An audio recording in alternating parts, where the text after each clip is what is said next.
I really appreciate that. It's a great opportunity to sit and speak before my peers. Many of you out there have supported me since day one. We were all in the hospital together. And just going to make an announcement. Yes, I did add a little bit of height to my legs.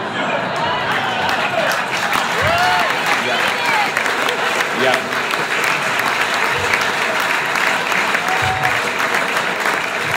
No, but seriously, just want to let you know a little bit about my story, and I want you to hear from my heart. Just three things that I really want to share with you. 3 years ago, I was doing a patrol in Afghanistan, and the mission was to locate the guys that were doing terrible things to men and women all over our part of the country.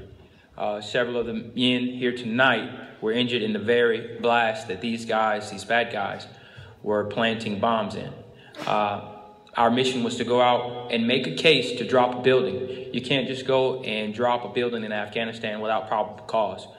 Our mission was to go out, do the reconnaissance, find the things that they had in there, the detonation devices, the explosives, go in there, take the pictures, gather the evidence, bring it back, and make a case to drop the building.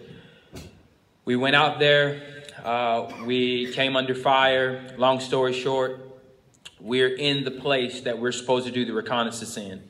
Half my platoon's on the outside fighting against the bad guys, half of them are on the inside. I go from helping the guys out in the support by fire positions. I get a call from inside the building. He said, "We need you to come, give us a thumbs up, make sure we got everything so we don't have to come and do this again." I go in, and as I cross through the threshold of the building, I'm standing just right here. I got an interpreter to my right. I got one of my men to my left, and I just pick up my foot ever so slightly, and the IED goes off. Just like every man in this room, we've all gone through the experience.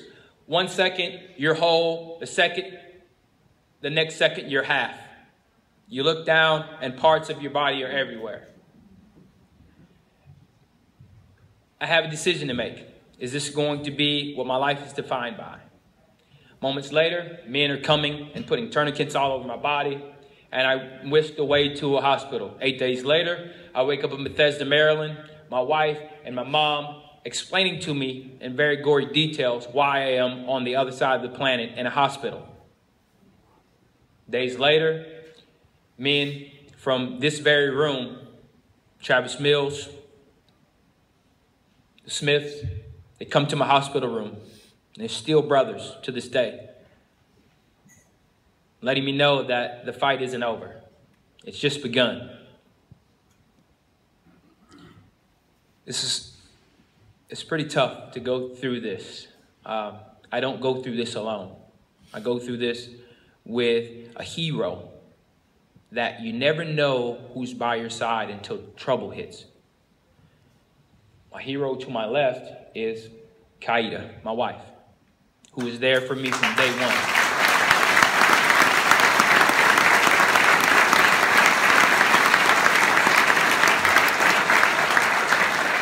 She let me know that love isn't something that you see on television. Love is in the hard times. Love comes in the hard times. Love comes when I can't even at that time look in the mirror at myself and love myself. There are men in here that know exactly what I'm talking about. You can't even look at yourself and love yourself. You can't stand what you look like. But somebody comes along and loves you in spite of what you look like, in spite of what you smell like, in spite of the bandages. Somebody is there still in love with you, just like the bomb never happened. That's real love. That's real love, people. It's not TV. It's real love. Real love is also this. It's going to fight for a country that you love. There are warriors in this room right now who went 3,000 miles to fight for this flag. This flag.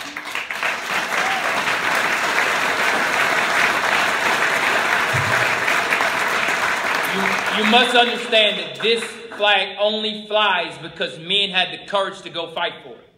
They had the courage to go and fight for it.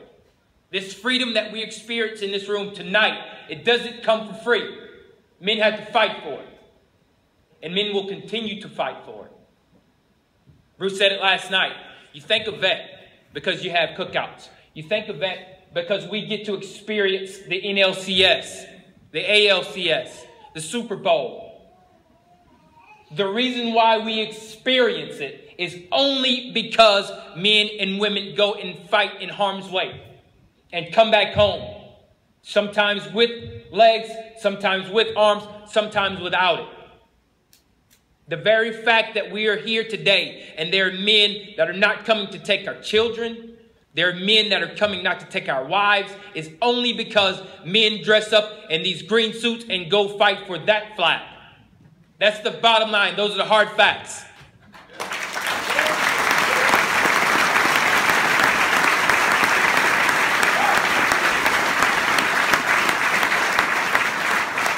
Along comes an airline, Veterans Airlift Command. I need to go home for Thanksgiving 2 years ago. I don't know how I'm going to get there, and Lord knows we can't afford to buy a plane ticket out of D.C. to Tacoma, Washington, other side of the country. We give Veterans Airlift Command a call.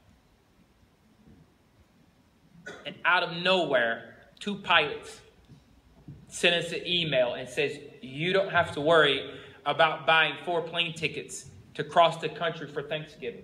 You'll be there in time to celebrate Thanksgiving with your family. This is the first Thanksgiving I've had since the injury. I will get a chance to go home for Thanksgiving. Walt Freaky and the Veterans Airlift Command make that happen. They introduced me to...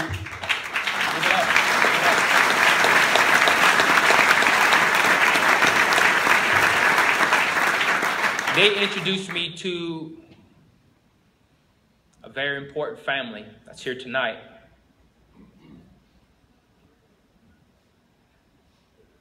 That comes and says to me that I won't have to worry about sitting in a home that's not suited for my needs anymore. Ladies and gentlemen, understand this. Tonight, I will go and sleep in a 5-star hotel. Tomorrow, I will fly back to North Carolina, and I will live in a home where the wheelchair doesn't go through the bathroom. Ladies and gentlemen, understand this. To get in that bathroom, I had to dismount out of a wheelchair and crawl on my hands and my butt and scoot around. I'm a freedom fighter that goes and fights in Afghanistan, comes home, and I scoot on my hands and my butt in front of my wife and my kids. Not because I was in the wrong place, but because I was in the right place, doing the right thing. I scoot around on my hands and my butt, and she doesn't even know that I'm embarrassed to do it.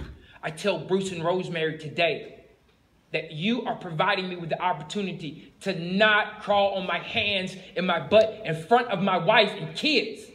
I will be able to ride around with dignity in my own home one day. Because of you. Because of you all.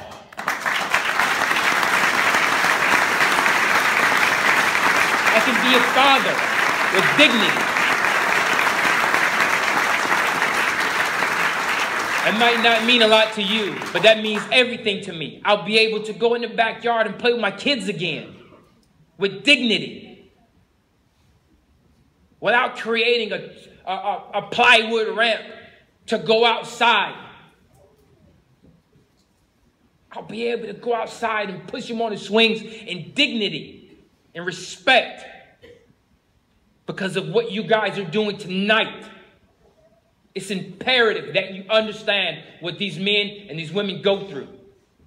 It's imperative that you understand this. And last, I'll just say this. I grew up in a home that's very poor. Now, we didn't have a lot. We didn't have a lot at all. But the thing that we were very wealthy with was love. The size of your home. the size of your land, it pales in comparison to the love that exists inside it. My wife and I and our kids will be able to put an enormous amount of love in the home that we will be moving in next year because of what we do tonight. Thank you for the opportunity. Bruce and Rosemary, thank you.